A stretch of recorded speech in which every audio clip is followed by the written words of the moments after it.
Good evening, everybody, and welcome to our 2021 General Government and Finance Committee meeting. We're operating as committee members tonight to review our 2021 operating budget. So before I entertain a motion to open the meeting, I have all our public viewing systems, YouTube and phone line and so forth, been brought on side. Okay, good.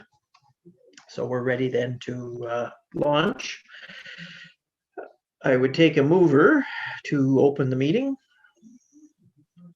Moved by Member Viancore and seconded by Member Lagasse, that the General Government and Finance Budget meeting open at 7:01 p.m. All in favor? Carried. Is there any declaration of pecuniary interest and the general nature thereof? I wouldn't expect the budget pertains to every taxpayer and owner, shareholder of the municipality, so we're all on equal footing in that regard. So then we welcome tonight joining us Brian Rogers, who has served for a number of years with us now as a key advisor in drafting and overseeing some of the details of our budget process. So thank you for joining us this evening. And our regular staff members, Ann Carr and Peter Johnston, are with us in their capacities. So I don't know who wants to kick off leading the conversation on the budget, but we all have the documentation and the digital version before us. So I guess we'll open discussion in that way. Yes, CAO Johnson. Well, Mr. Mayor, I don't have a lot to say. You saw the notes that I provided on Friday with my heads up report. You saw the notes in the budget that Brian and I prepared. Brian spent a lot of work on this. And so I just want to make a couple of opening remarks, and then I defer the judgment of you and the members of council. Of course, the decision on the budget is you and council alone. But from the staff point of view, professional point of view, I want to say that we all believe, staff, Brian and I, that this is a reasonable budget. We started on this in earnest earlier this year in January, and because of the unknowns with the pandemic, and the late arrival of the financial statements for 2020, we didn't have a whole lot to work with. And initially, I can tell you that the initial operating budgets that we came up with were double-digit levy increases, and that was unacceptable. So we worked very hard over the last several months to get to the point where we are right now. And as I said, given all the circumstances, we believe that this is a reasonable budget. There was no increase in 2020 over 2019. The levy increase that's shown in the budget that we've provided is effectively spread over 2 years. There was no increase last year, so there is an increase this year. Our department expenses are again spread out over 2 years, are 5.2% increase during the last 2 years. So that's, we think, reasonable. There was relatively no assessment growth this year. The planned assessment readjustment for 2021 has been deferred till 2022. So that hasn't helped to mitigate. Normally that would help to bring any levy increase down. So the reason for the levy increase is, as I just mentioned, no assessment growth per se. Basically, there was no increase in revenues. In a number of cases, we had revenue reductions. last or in 2020. The local requisitions over which, for the sake of the members of the public that are listening, the local requisitions and levies are things like the OPP and the Conservation Authority, the DSAB, the Health Unit. Those are requisitions that make up part of the tax levy bill. When you get a bill, the number at the bottom of that bill represents the municipal levy, which we are talking about tonight, and those local requisitions from various agencies, and we have no control over those. That went up 5.9% over last year, so that accounts for part of the increase in the levy. Next year, I don't need to remind anybody. Next year is an election year, so Brian and I talked about this at length. We would caution council that, again, what budget is approved tonight, if it's approved tonight, is totally up to you, Mr. Mayor, and council. But if the exercise tonight is to reduce expenses, we would caution you on that, because the unknowns for 2022 are as they were last year and again this year are completely unknown. The numbers are going back up again. We could be looking at a surge in the Delta variant. Everything I've read, our next emergency control group meeting is not until a week tomorrow. Everything I'm reading is that there's concern about the surge that's happening. Our numbers have gone up. The other day we were over 400. Yesterday we were about 350. So we're not out of this pandemic at all. So the concern that we had about the unknowns, cost of supplies, and what impact it might have on service delivery is very much still in play. So we would just caution council about we don't want under any circumstances, but especially not in an election year, we don't want next year to be a budget that looks at a tax levy increase in double digits, because we don't know what is forthcoming.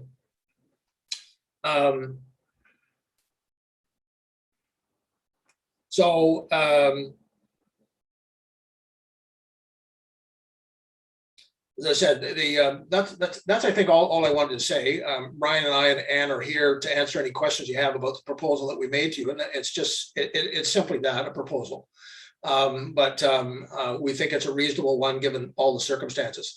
The Opta report, which is very useful every year, we provided you with that as well, and that showed that almost exactly 50% of all of our residential properties will see an increase in the levy on average of $44. And again, I must point out that that's spread out over 2 years, because last year there was no increase in the levy.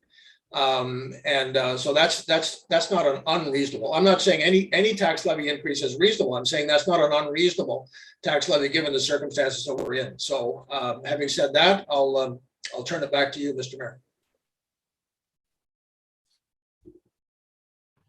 Okay, thank you. Is there any Finance Committee members that have questions at the outset here on the figures? Yes, Member Foisey.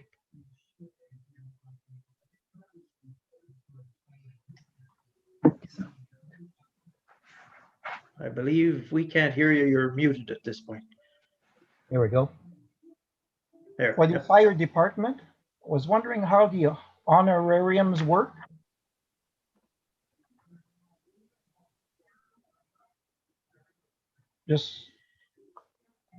Well, I can provide a very broad answer, Councillor, and I'll ask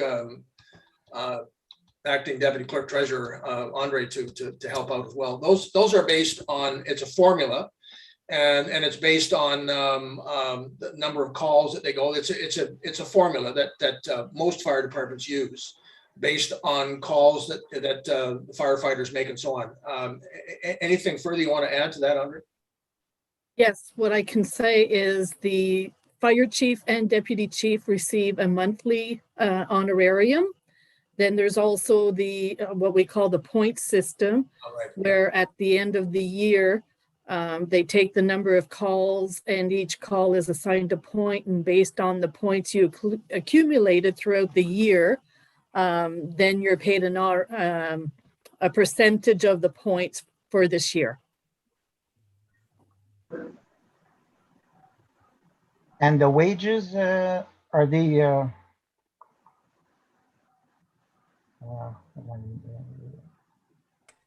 The only specific? wages are the chief and deputy chief. Okay. And I believe so. That's it. when they attend races, do they get points and stuff like that? Not sure. We would have to, that would have to be discussed with the fire chief and deputy chief and see if points are awarded for those.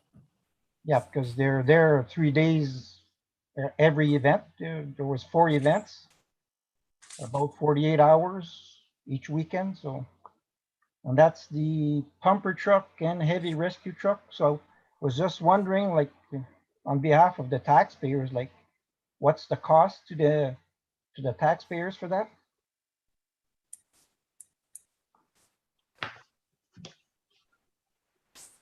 Well, Councillor, as Andrea said, we can get more specific information on that for you. But I need to point out, I must point out that what they're doing at the racetrack, as we've discussed in previous occasions, is part of what fire departments do municipally across Ontario. That's nothing new. Fire departments are called to attend possible fire events, prevent fires on private property. Most fire calls in Ontario are on private property. That's what they do. But we'll find out from the chief or the deputy chief about whether or not those particular calls, as you've asked, are included in the point system. We'll find that out for you. Okay, but I was just asking because not everybody is in favor of that, just to let you know. I think just to add in general to that too, the point system, because I see it more at year end when the check run comes out for it, it really shows your active members from your casual odd time here and there members. The ones that are really engaged as volunteer firefighters, their checks are substantial. It's not big money by any means, but the other ones who are limited in their service for whatever reason, get less compensation. So just as a guess, I would think that the point system is probably applying every time they attend anything, just from what I've seen historically anyway. But we can get clarification on that.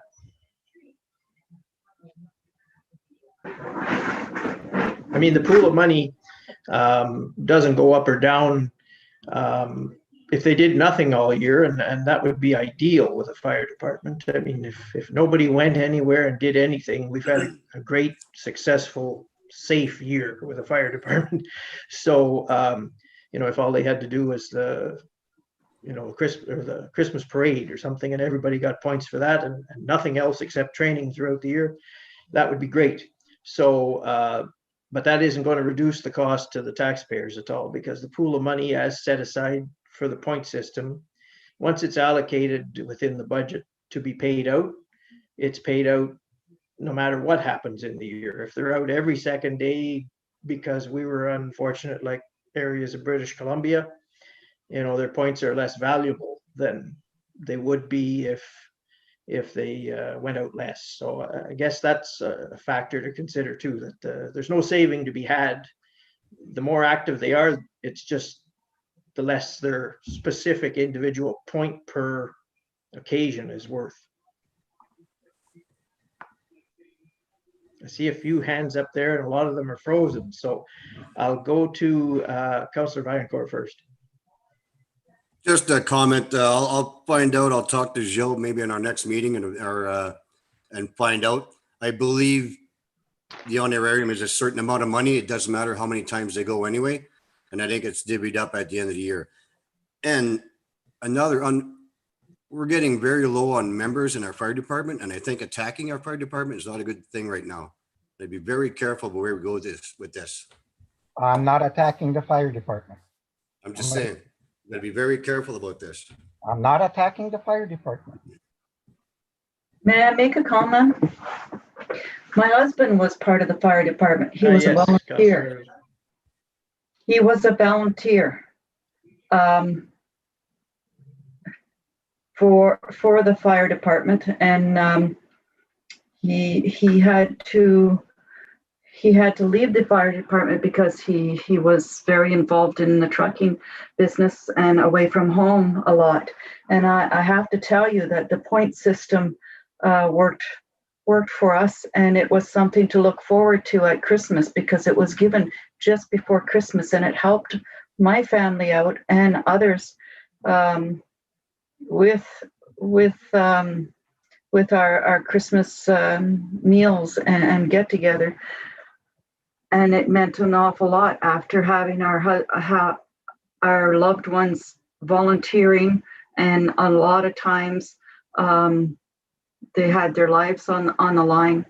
So we need more volunteers. We need more fire departments people. And I just want the fire department to know that I appreciate everything that they've done and everything that they're doing. And I appreciate everyone who does volunteer their time. And if that's, I have a question about something else, Randy, when you're done the fire department. So I'll wait. Okay. Well, Councillor Foisey, do you have any other questions at this point before I go to Councillor Lagasse? No? Okay. So go ahead then, please. All right. When it comes to revenues, the Canada Day federal grant and the Canada Day fundraising, I see that there was 1,500 and 1,000 from 2020. What happens to the grant money, to the funding when we don't have the event? Does it go back, or does it go for another event? What happens to these revenues? If I can. That's a good 2020 question, because I didn't see that within the budget, but go It's ahead and answer on the page, question. well, there's no page number, but it's under the Parks and Recreation under revenues. Okay. There was no grants received last year or this year for those. And if for some reason we would to get the 1,500 and not have the event, it has to be returned to the federal portion, or federal, because that's who gives it to us. All right, thank you.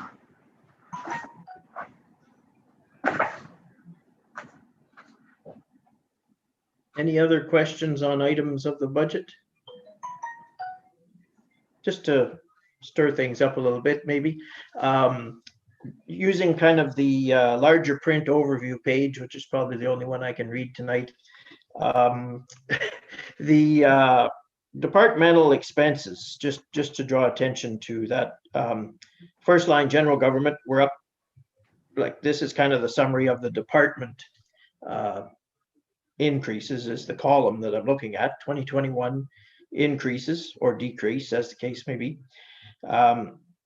General government is up 74,000, and general government is kind of the overall outside of public works administrative catch-all for all of those numbers. And then you'll notice that when mention was made earlier, policing, our OPP contract is up almost exactly $10,000 over last year.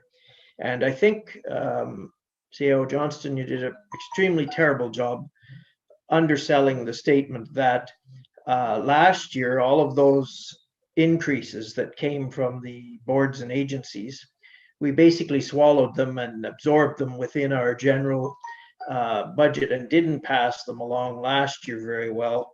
So that's why this year, when we're absorbing a $10,000 increase, as an example from the OPP, there may well have been one last year too that produces that levy increase that we're now facing. Am I correct in that? He could be frozen there. He's very, very still. But so I'll elaborate more while he's frozen. No, no, but I'm not sure, Mr. Mayor, what you meant by your comment. I didn't undersell anything. I didn't say that there was no increase in local requisitions. I was talking about this year only. I'm trying to be kind to you and your administration in that some of this increase that you've soft pedaled happened last year, not this year. And we're only seeing it in the factors now more so. So I'm throwing you a bone there of kindness to say that these increases that we're seeing, in print here this year, 10,000 OPP, there was probably, if I do the research hard enough, there was probably a similar one last year. So it's a $20,000 increase over 2 years, for things like that. But the key one is just for public consumption. Our public works budget this year is having 63,000 additional dollars added to it if we take this budget unchanged. So that's good. And it comes at the expense of economic development because, as we know, we're no longer officially engaged with a system of economic development the way we were that used to cost us in the neighborhood of 40,000 a year, and we've left over the past year or two some monies there in the event that something needing some encouragement financially came along. Things just haven't come along for a whole variety of reasons, and part of that money that we typically earmarked is being absorbed in other departments now to the tune of 14,000. So that's important to remember, that if and when we choose to do something economic development based, our budget for that pretty well is nil for this fiscal year. So those are the ins and the outs of things. The fire department, the overall budget is up $22,000, and that's okay. There's probably justification for that. And then when we move to the agencies and boards, I've picked on police there enough, but if you look at social services, $42,000 to DSAB, that's a substantial amount of money for a municipality of any size to absorb in their budget. And it comes as no surprise when we look at media on any particular day coming out of our closest urban center, the city of North Bay. They're grappling with homelessness, addictions, all of these things that are costly to manage on the social side of the equation. So our share of being in that social services partnership, as mandated by the province, is 42 grand of extra costs for us. And then just on the ordinary old operating levy of Castleholm, and if the CAO of Castleholm was here, he'd in fairness describe that when you're operating in a 60-year-old facility, costs go up, because he stated many times in the debate about building a new facility that we're kind of up against the wall here, in that the current Castleholm as we know it is held together with duct tape, and that's costly. Like everything that we have in our municipality that we hold together on a daily basis and cross our fingers gets more and more costly as we go. So it's no surprise their levy is up $11,000 too. So it's things like that that have come home to roost here in this budget.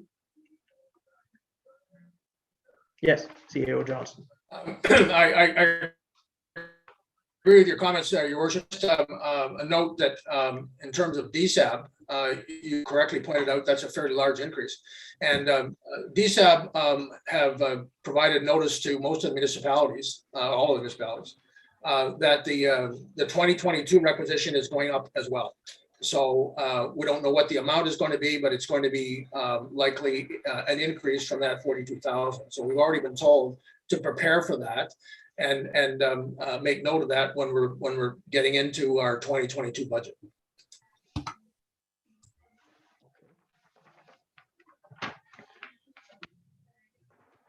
Is there other questions that could be asked? Yes, Councillor Vaillancourt. So Peter, just on DSAB and the other ones like Castleholm and that, the formulas that they use compared to us with East Ferris and other municipalities are all, where do we stand? I mean, as a percentage compared to equal partners, let's say, are we close or is it based on population?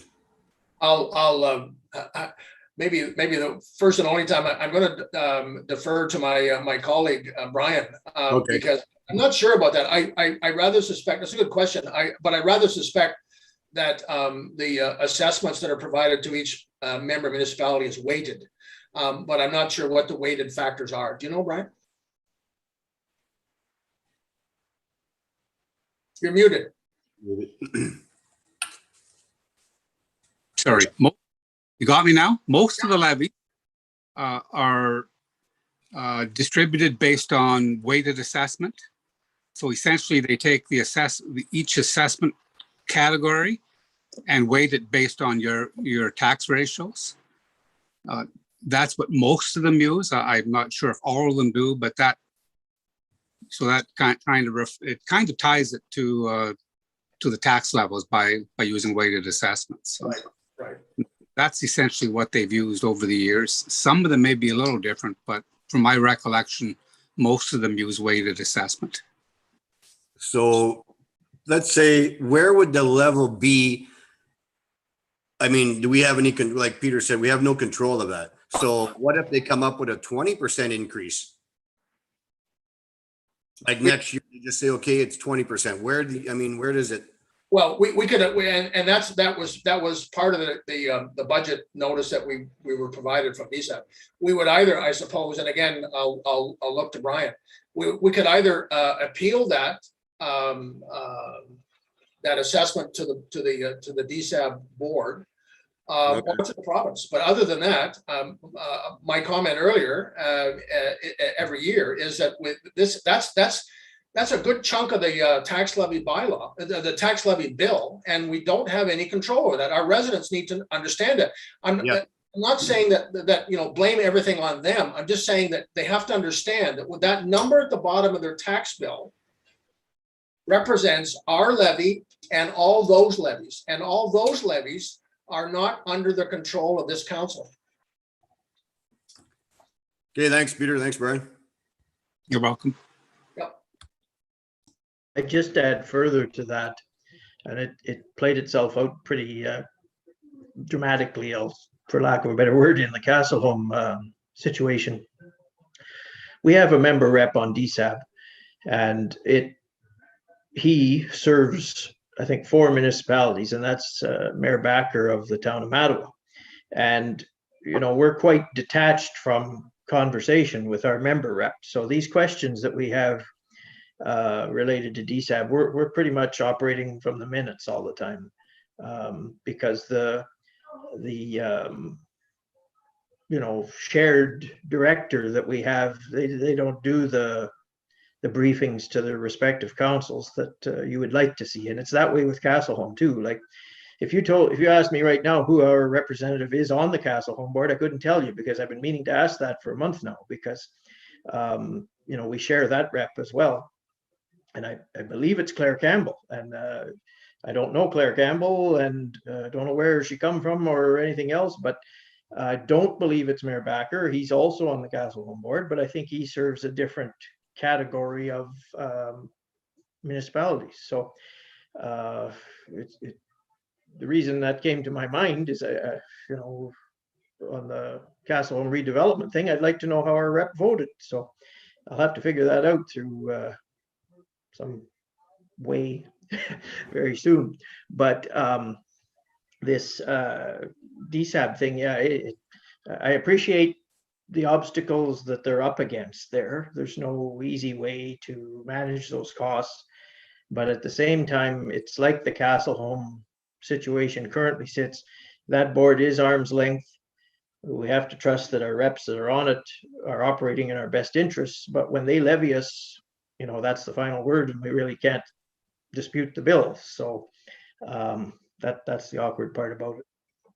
Much like us tonight sitting here, all of our thousands of viewers at home are wondering tonight if we're going to oppose a bill on them that is going to have a tax increase. So the DSAB members do the exact same thing to us when they have their meetings, I'm sure. Yes, CAO Johnston. Well, and your worship, just to support, back up what you just said, I just want to give some credit to DSAB in particular, because as I said, I think your comments notwithstanding about our representatives on the board, DSAB is doing a very difficult job with all the circumstances that they have to deal with. But I give them full credit for telling us that, here's what the levy is going to be in 2021, and in 2022, we're putting you on notice that it likely will be that plus more, so that at least we have an opportunity to plan for that. Just as we're alerting our residents about the unknowns that you and your council are facing for the rest of this year. And for 2022. So I give DSAB credit for letting us know that we're not happy that we have to increase our costs, but here's why. And it's going to happen in 2021, and it's going to happen in 2022. So you have an opportunity to plan for that. So that's good.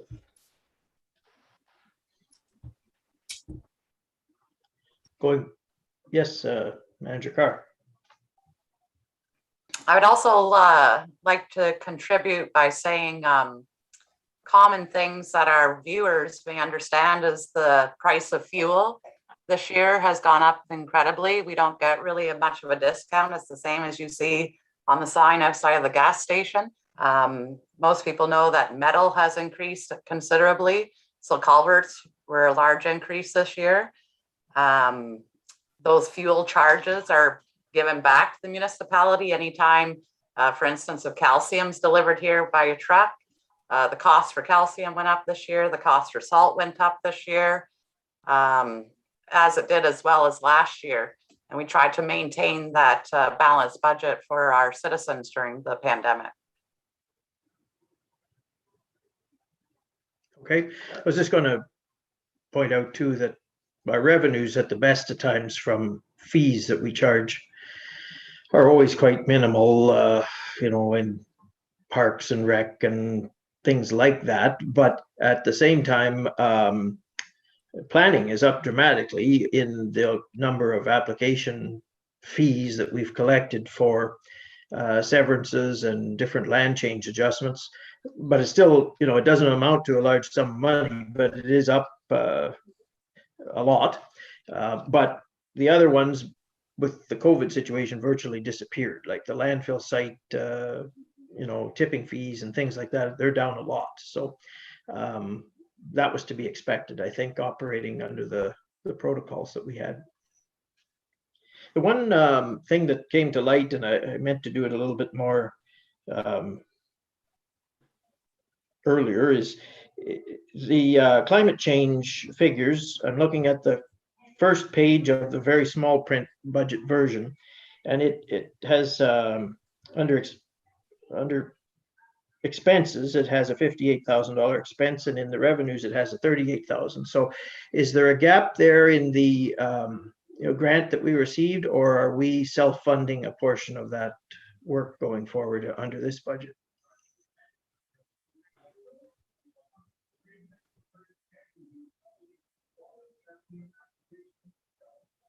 Well, again, I'll look to Brian to fill in the gaps if I have any here. But no, we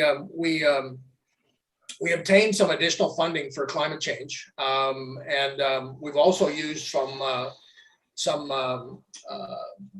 extra funding to complete that project, because it really wasn't anybody's fault, but it wasn't fair that we lost a good chunk of the time that we were obliged to complete that climate change plan. Hassan did a wonderful job working remotely and meeting with people that he had to do and so on. But when the funding ended in March, it made no sense to say, well, okay, there's no more funding, so we'll just close up that program. That would be foolish. Totally combine the federal government and Bondfield and FCM. We spent about $120,000 on getting that climate change plan done, and the plan is done. I sent a copy of it to all of you a month or so ago. But what's missing is training. Training staff and not training council, but letting council know how we implement that climate change plan, because we're one of the few municipalities in Canada that has a climate change plan. So again, giving credit to Hassan, he went out and applied for a grant. I can't give you the name of the organization off the top of my tongue. But the gap that you referred to, Mr. Mayor, we received funding to do that. So that was the reason for that was the mix that we had to find on the climate change expenditures. And just a good opportunity for me to just backing up what Manager Carr said. I just point out it's in the notes, but one of the ways that we reduced the original double-digit tax levy increase was to use the COVID money to reduce expenditures that we said were COVID related. We were given 3 checks to do that, and we are required to do that. I had to file a report a month ago with the province saying how we spent the COVID money. We still have money left, so that expenditures this year or next year's budget, if there are increases that are related to COVID, we have money to mitigate that so it doesn't go on the tax levy. So we took a fair amount of money from the COVID fund to draw down the tax levy so that those expenses were paid, but not by the taxpayers. And that was the case with climate change as well. Okay. That COVID funding that we received, is that the 97.4 that shows in the larger print version there, and it shows 12,000 for administration, 15.4 for the fire department, 12,000 for emergency management, and public works 58,000, so for a total of 97.4. So is that correct, Brian? That's that money Yeah. that highlighted in the report on the budget proposal is those departments, Your Worship. Yes, that's where we applied that money. Those were COVID related expenses.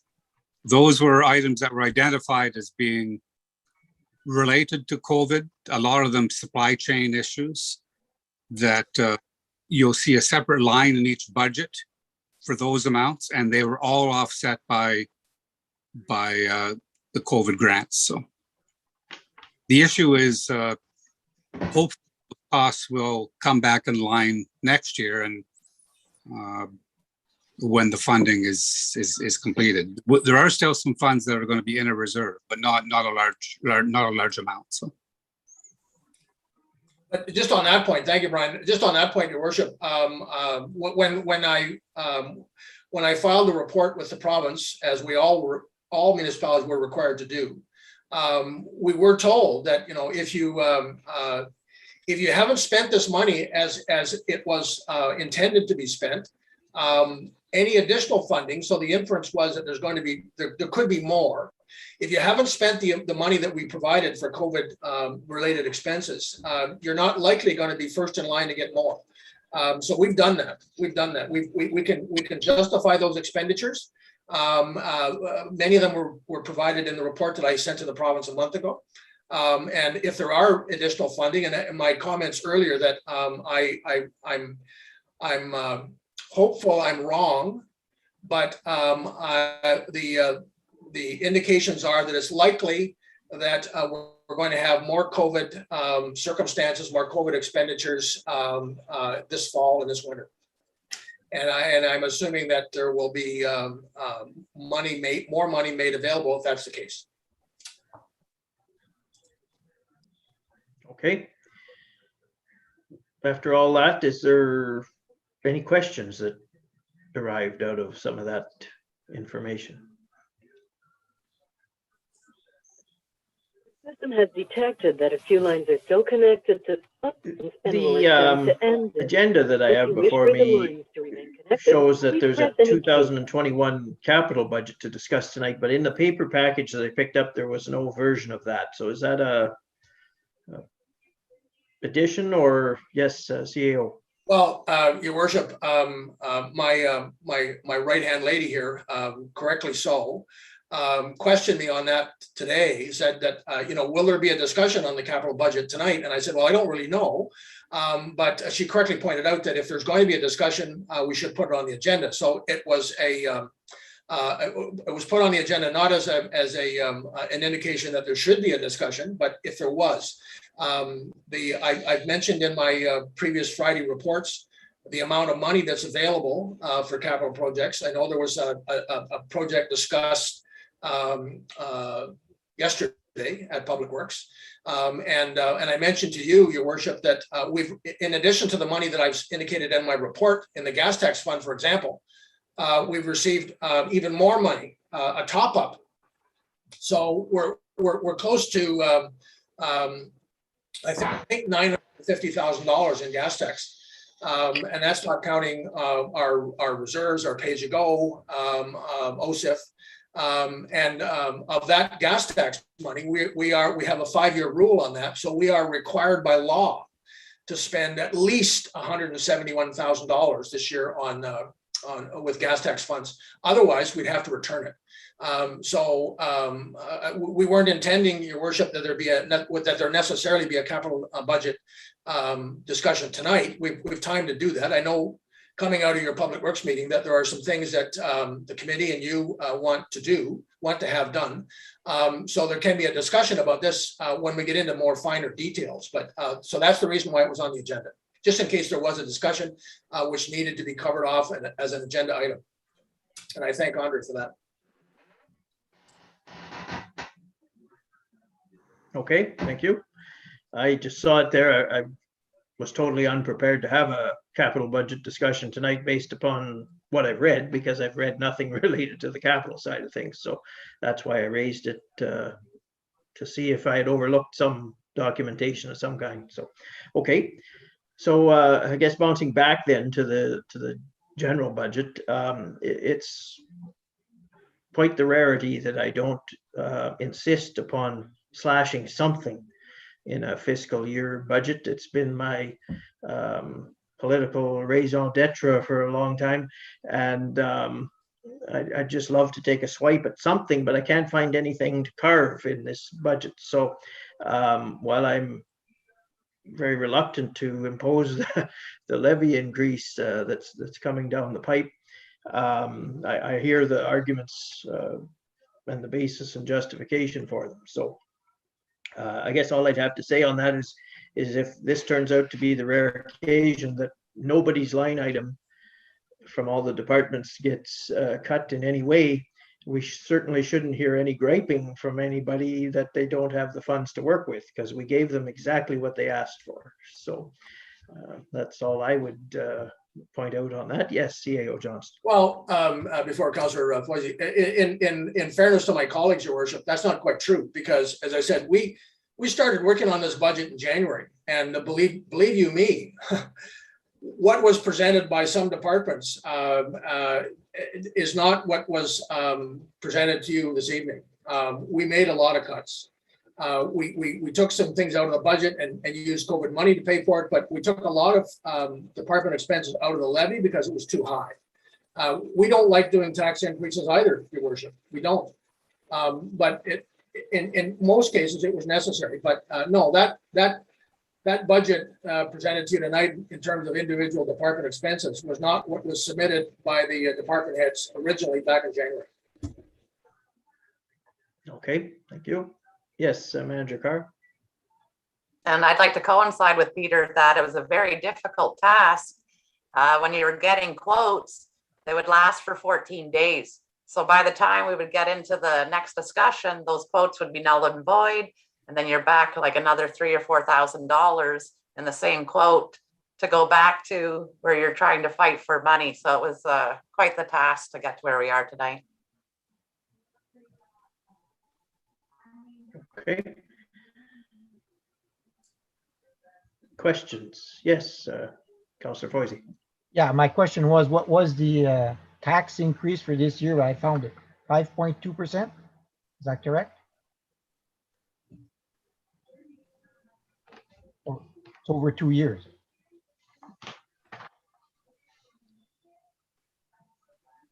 Well, the departmental budgets are up 5.2%.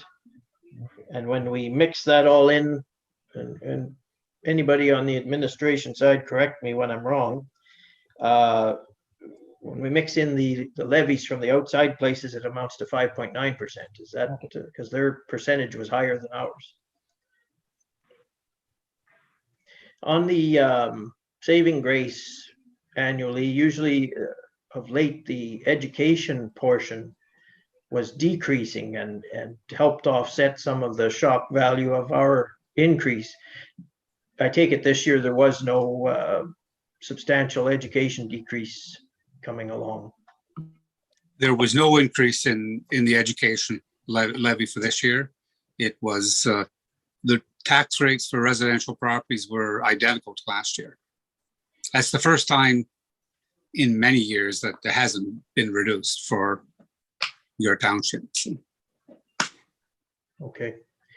Because sometimes there's a saving on because it's a double bill. It's a portion education and a portion municipal, and sometimes when the education section falls, it buffers the municipal increase, but that's not the case this year either. No. Okay. Any other questions? Or yes, CAO Johnston. Councilor Weingart, just a quick comment, Your Worship, just for our residents listening and watching. One of the positives that I want to put out in terms of the levy for 2022 is that, as I mentioned, there was no assessment adjustment, which should have happened in 2021. That's going to happen now next year, and given the growth in assessment over the last 5 years, I would say that the adjustment in 2022 is going to be substantial. So that's usually a very important tool to mitigate any tax levy increase, and that should be available next year. Unless it's delayed again because of the pandemic, because it should have kicked in 2021, but it now is going to kick in 2022. So that will be a tool that we'll be able to use to mitigate whatever tax increases we might be contemplating. Funny you mentioned that, in that you're going to cause some taxpayers to lose sleep tonight, in that a local real estate agent brought that very subject up with me a month or more ago. And his statement and question to me was, as a mayor, are you afraid of what's happening with real estate values? Because, as we know, MPAC is supposed to value the assessment at what the current market value is for that piece of real estate. And it's his opinion that, when you used to be in a $300,000 house neighborhood, and all of a sudden now both of your neighbors on each side of you have sold for $1 million, that means sooner or later MPAC is going to call your house $1 million house. And along with that comes the associated bill. So it's his opinion that, as municipal elected representatives, we're in for some interesting times in trying to explain that to people. As we know, all the way along, assessment is completely beyond our control. The factor is the factor, and we just multiply by it. And it was, again, his thought that, we could well see, depending how wild this COVID real estate market gets, we could well see our tax rate declining by, like, instead of debating a 5.9 increase tonight, we could go to the people next year and say, we're a really good council because we're lowering your tax bill by 10%. this year as opposed to increasing at 5.9% last year. But the only thing is their bill still went up by a substantial amount because their assessment maybe tripled. So I don't know if at MPAC and in their formulas, there's mitigations to prevent them spikes from happening. But I, for a long time now, have been approached by people who, once that house that's been in the, say a person's lived in their home for 35 years and it sells to the new owner at the current market value. The person that moved out was paying $1,200 a year, and the new person that moved in is paying $3,800 because it's established as a new value now. So I think we're going to see that happening across the spectrum here, and that's going to make for interesting times, particularly on the administration side when people get their bill in the mail and saying, how come my bill is so high now? And it's because the assessments, not just in Bonfield Township, I mean everywhere, have went very high. So that's just something to think about. And Brian, I don't know if you have any advice on that, or if that theory that just a guy and me talking could play out, but does it sound realistic? Yes, if they do go ahead with the reassessment for next year's taxation, you will see substantial fluctuations from one property to another based on their assessment increases. Some will be up by more than others. And overall, the impact will certainly be a reduction in tax rates. So some people, what you're seeing this year is not as much fluctuation amongst the properties, but you will see much more next year if they go ahead with the reassessment. But just because their property values don't go up by 300% doesn't mean their taxes are going to go up. That will still depend on the budget the council passes and the amount required by the tax levy. The theory he was pointing out was that a council that's a bit sleight of hand could do a lot of wish list things, in that it's a windfall coming down the pipeline. Your assessments are going to spike and you didn't do a thing. It's just good news coming your way. And if you just keep taxing everybody at the rate they're taxing them right now, you're going to haul in the money. So time will tell how that plays out, I guess. But it is a possibility, is what you're suggesting there. I'm sure if provincially that became the case, it would become a provincial issue, and MPAC may well be forced to impose some limits on their, change that they're sending down the pipe. We saw when the recession come, that assessments were frozen and they were held for, I think 5 or 6 years, and that causes its own problems. But certainly a lot of people wouldn't stand for the new surprise tax bill that they get if it's just let run wild. We'll see next year. Yeah, Councillor Reincourt. Just on that page with the bigger fonts in the back, where we had, so if I read this, it's got the total tax levy with, so it's got 7.2%. So we got the other one at 5.9 so is that 7.2% just, is that the last number, like the total increase of everything? Because it doesn't, that's all I got on this paper here. That's the increase in the tax levy. What you have is an increase in departmental expenditures of 5.2%, an increase in total levies and requisitions of 5.9%. But part of the problem is revenues are not up in the same order. So that forces the tax levy up, because the tax levy has to be set to balance the budget. So that's our final number that is 7.2. It is 7.2. You did have some real assessment growth, which will benefit the existing taxpayers, who on average would see an increase of 6.6%. Okay. That's in a note below that. So Yes, I see that. And typically, like it says here, 1% increase is 27,600. So I think, I know if we did a couple times before, do we have any reserve to pay, like to buy a percent or to put money? that has already been done. It has?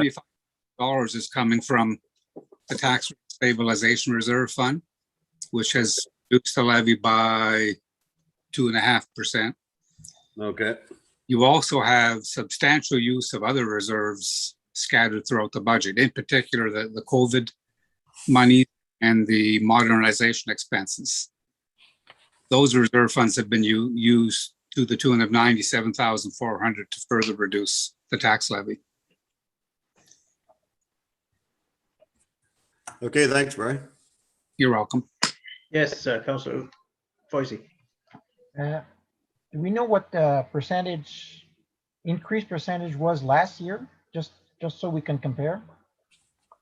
It was essentially zero. I think it increased by about $39,000 just to recognize real assessment growth. That's right. But that's part of the problem. Last year, there wasn't even enough of an increase to cover the increases in the levies from the levies and requisitions. So that's part of the problem for this year is everything was frozen last year.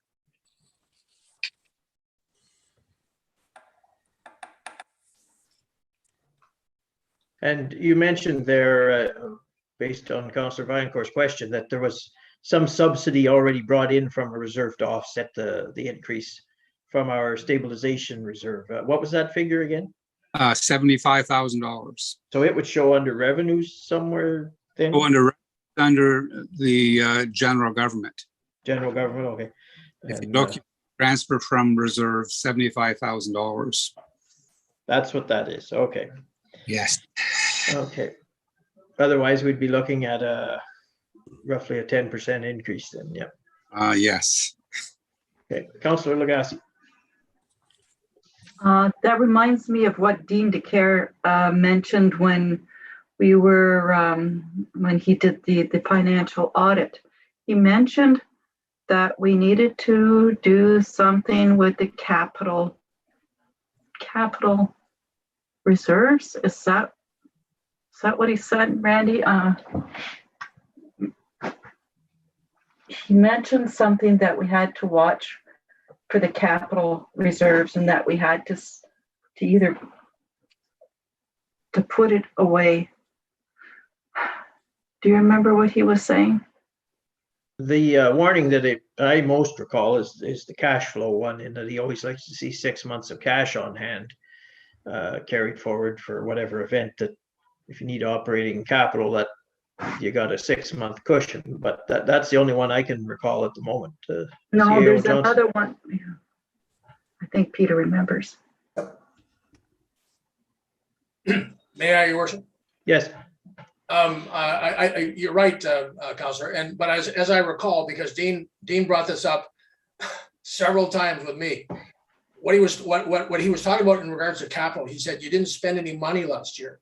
He said you have to spend capital money, and I reminded him why we didn't last year, and 2019. And I said, but rest assured, I am on top of the provincial rules and the 5-year rule in gas tax funds. That's what he was talking about, Councillor Lagasse, was spending capital money. He said you didn't spend any, and you need to be careful about that. So we're going to spend money this year because we're required to. But there was a reason why we didn't in 2019 and 2020. And once I explained that to Dean, he understood that. Okay, thank you. I remember the warning. Thank you, Chair. Okay. Is there any other questions or topics that we want to discuss related to the operating budget?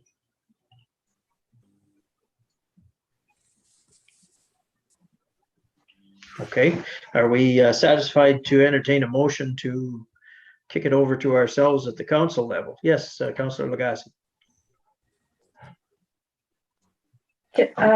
How many categories do we have in the reserve? Oh, God. just a moment. I just happen to have that available. I will be preparing a reserve fund report for council. I'll be passing that on to Peter probably next month. Okay. So give you all of the details of the reserve funds, the levels they're at, and how it compares to other municipalities in Northern Ontario. But there are a number of categories. Some were closed up last year and they were put into more general reserves in accordance with the policy passed by council. And there will be a report recommending some further transfers to reserves based on the small surplus the municipality had last year. That report will be coming next month. Okay, thank you. Yes, CAO. And Councilor Lagasse, we should have had it by now. I've been promised it for the last 3 weeks, but in the draft financial statements for 2020 that you received, there is a page in there that documents all the reserve funds that we set up. But as Brian pointed out, Brian amalgamated some and reduced some others, and so the final financial statements are going to have the figures that should be in there, but it gives you some idea if you look at the draft financial statements that you received at that council meeting last month. Okay.